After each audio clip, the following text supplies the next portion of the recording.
Ladies and gentlemen, Mr. Lance Johnson.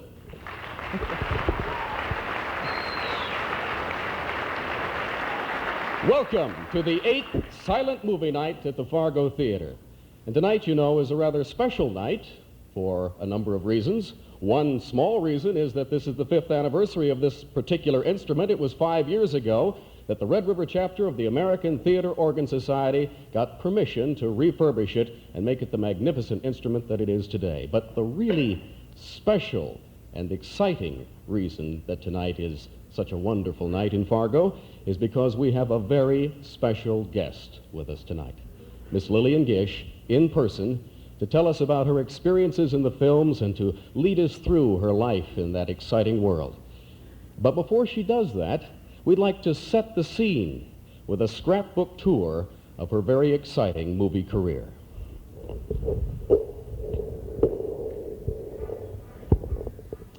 Dorothy and Lillian Gish as young girls. Their mother, who put them on the stage as children, was also an actress, but she really focused on their careers, even to the point of sewing their clothing, a talent Miss Gish says she and Dorothy did not inherit. Here are Lillian and Dorothy in a publicity photo as young women. And the two sisters in the first film in which they had featured roles, An Unseen Enemy. You'll be treated to an excerpt from this film later in our program. In the early 20th century, women were considered photogenic if the eyes were bigger than the mouth. Dorothy Gish qualified with her tiny mouth, but Lillian was afraid to laugh for fear that her oversized mouth would show. This is Lillian Gish in a publicity still from Birth of a Nation, D.W. Griffith's history-making epic of the Civil War. It cost $61,000 and took 9 weeks to film. Incidentally, each scene was only photographed once. There wasn't enough money in the budget for retakes. Another famous Griffith film, Intolerance. Here Lillian Gish is seen portraying a woman rocking the cradle, an image inspired by poet Walt Whitman's words, "Out of the cradle, endlessly rocking."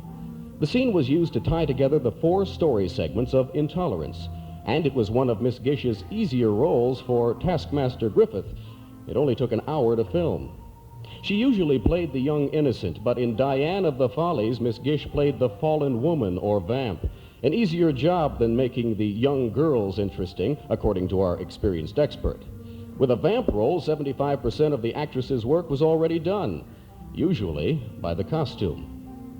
In 1919, Lillian Gish starred in another Griffith film, Broken Blossoms, with Richard Barthelmess. The film took 18 days and nights to complete, with no retakes.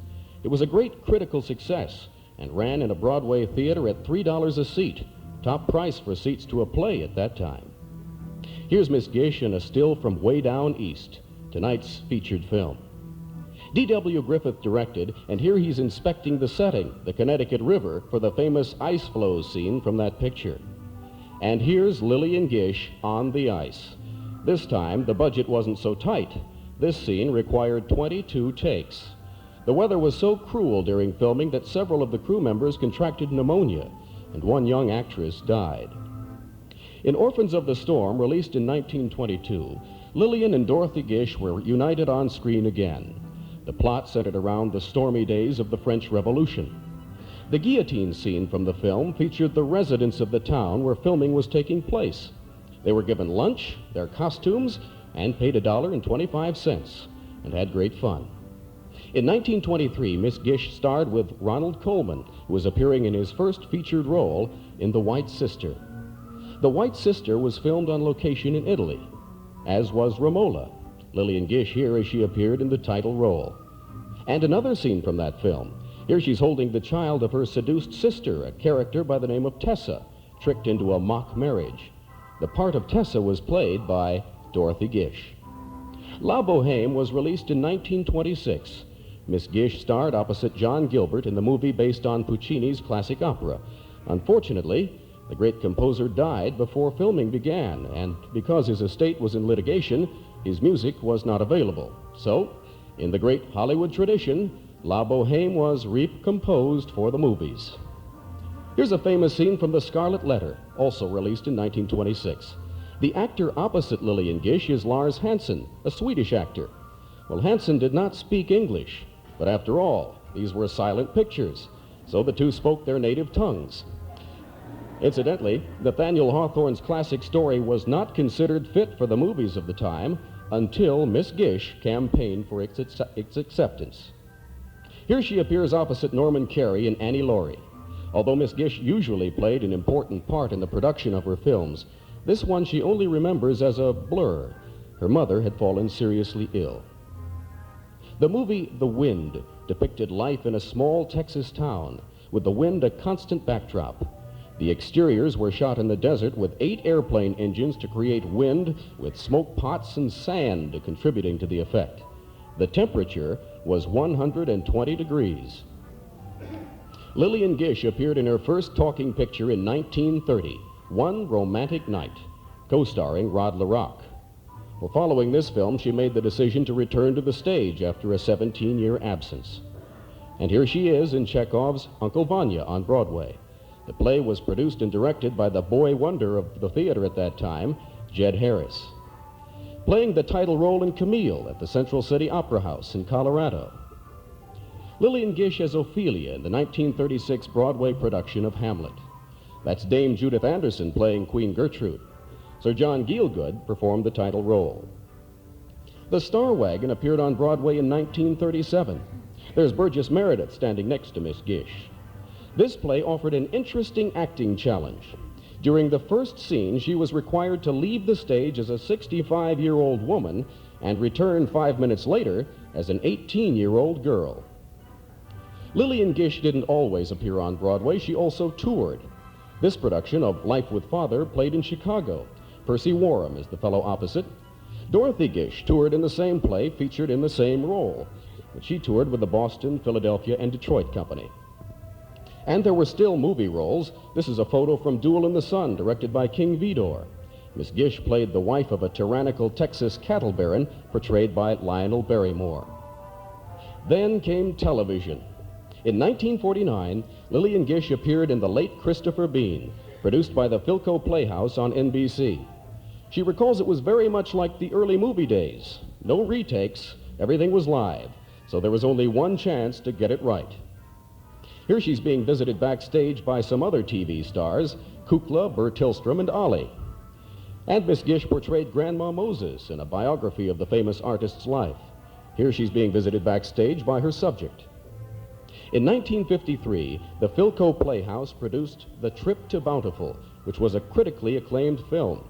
The Museum of Modern Art asked for a copy of the film for its archives, the first time a television show had been so honored. The president of CBS called the president of NBC to herald the drama as TV's coming of age. It later opened as a stage play. Years before this photo was taken, Lillian Gish had been anticipating playing Juliet in Shakespeare's immortal love story, but the film fell through. In 1965, she did the play, but not the role of Juliet. She played the nurse with the American Shakespeare Festival in Stratford, Connecticut. Also that year, she opened in her first Broadway musical, Anya. The show did sell out business for the first few weeks before it officially premiered, but the critics didn't care for it, and that dropped the curtain for good. In 1968, Lillian Gish starred with Hal Holbrook in the Broadway masterpiece, I Never Sang for My Father. And a highlight of her career, April 15, 1971, Lillian Gish receives an honorary Academy Award. That's Melvyn Douglas making the presentation, for superlative artistry and for distinguished contribution to the progress of motion pictures.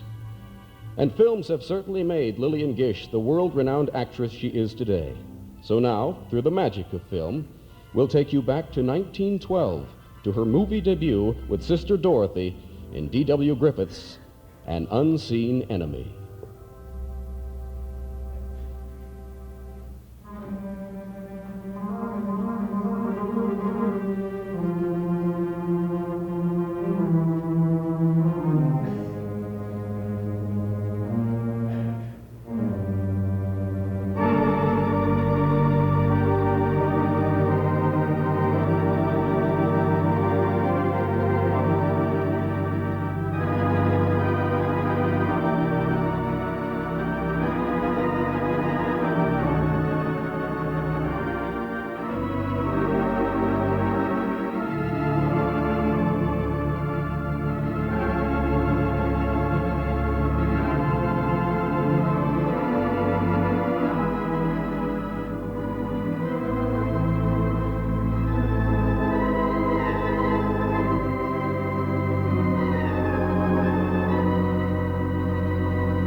In 1912, the movies were an entertaining curiosity, but through the efforts of gifted stars like Lillian Gish and talented directors and writers, they soon became a well-established art form, an art that is now studied in film classes and universities across the country.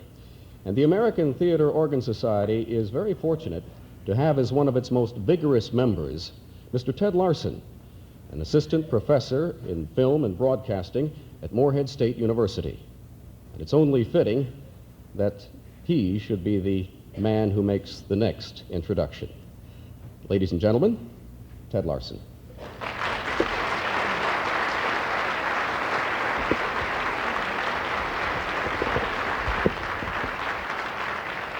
It has been said that those film stars, Chaplin, Keaton, Lloyd, Pickford, Lillian Gish, cast a bigger-than-life glow on the screen. Well, that's true, except in person.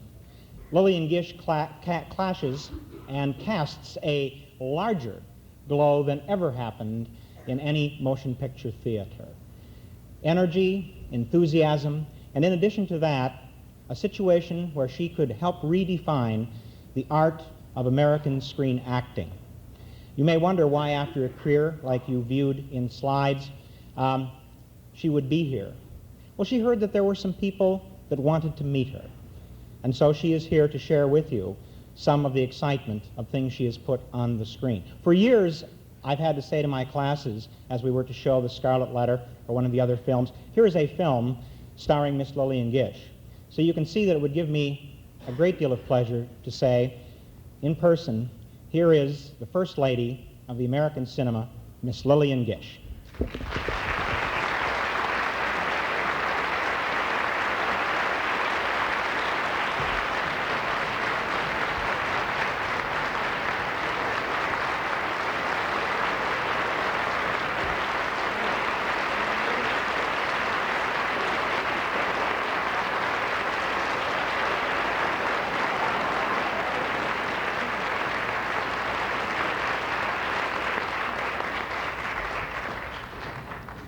Now, where can I find the words to thank you for all that love? I don't deserve it, but I'm so grateful that you asked me back again. You know, I lost my heart to you a few years ago when I was told you couldn't afford me. Well, I was under contract with a man called Colston Lee, who had a set fee, and it didn't matter who or where, they had to pay that or I couldn't go. It wasn't my fault, but all the children in school, in the college, made a letter A and sold it for $1. And I still have mine, and I wish I'd brought it. I would have worn it with pride here tonight.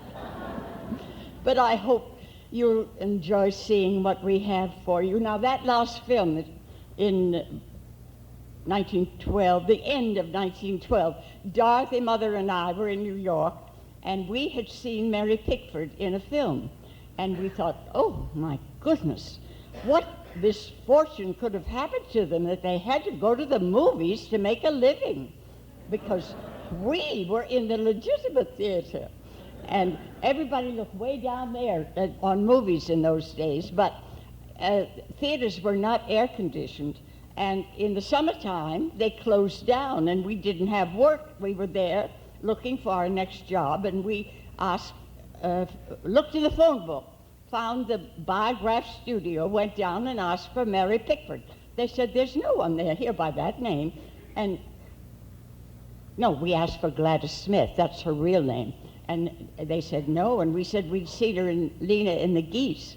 And they said, oh, you mean little Mary? And she came downstairs. Well, all three Pickford. She had a brother, a sister, and a mother, and they were all working in the movies, and they had an automobile.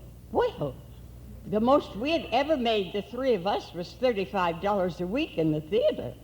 So they were making $275, and they introduced us to Mr. Griffith. He said, would we like to sit in an audience scene he was making? That's just, you know, sitting the way you are, and reacting to whatever he said was going on up here on the stage. and we'd each get $5. Well, Mother said we would. We three got $15 just for doing that. And then he wanted to know if we could act. And we said, Dorothy pulled herself up to her height and said, we are of the legitimate theater. He said, I don't mean reading lines. Can you act? Well, we didn't know what he was talking about. So he said, come upstairs and I'll find out. We went up to the rehearsal room with a lot of other actors, and he called off this story. He had it in mind for two girls. And we watched the others. We imitated, did what they did. And then Mr. Griffith took a little gun out of his pocket and started chasing us around the room, shooting at the ceiling. We thought we were in a madhouse.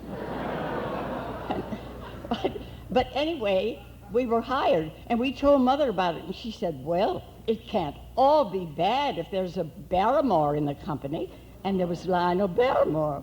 So we played this picture, and we thought, oh, we have big parts, we're the leads. We still got $5. If you worked today, no matter if you walked across the stage or sat in an audience, you got $5. Well, I got a position with Belasco in the theater in which Mary Pickford was the star, called The Good Little Devil. And I went into rehearsal for that. I must have worked maybe 3 weeks off and on here at the Biograph before we started rehearsals. And that was the beginning of my film career. Now you're going to see parts of the film that changed the world of film, really, because these pictures were made in 1 day, 2 days. If they were indoors, 1 day would be enough. If they had outside scenes too, which we have here, 2 days, we'd do the whole thing. Of course, you rehearsed it first. And this was a film that we were all sworn to secrecy about. It didn't have a title. It was a Southern story.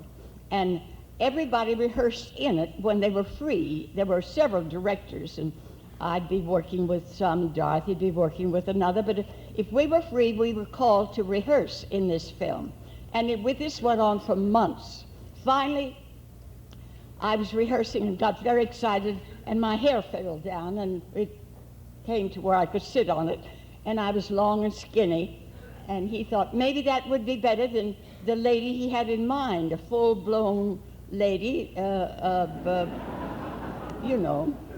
Anyway, I got the part, and I was delighted, of course, that he'd let me have it. I didn't know what this was, that it was going to make history. Well, it was called The Birth of a Nation, finally. It took, as he said, 9 weeks to film. I worked about 3 weeks of it. And the scene you're going to see is in the hospital. Now, we had costumes made for this period at the Western Costume Company, and he didn't want me to be so dressed up. And Mother made the costume that I'm wearing in this next scene in the hospital with Lionel Barrymore. And will we begin it now? Shall I? I hope you'll enjoy it. I'll be back. But thank you again. And you have my...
Ladies and gentlemen,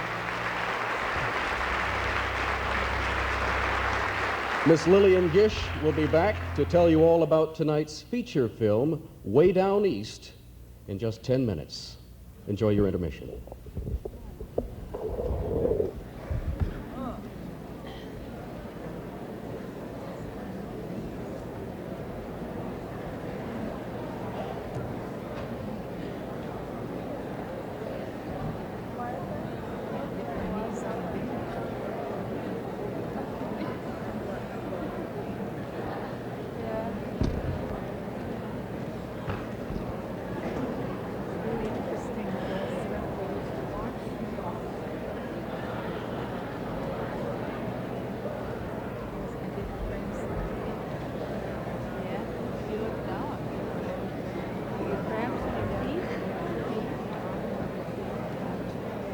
Looking down.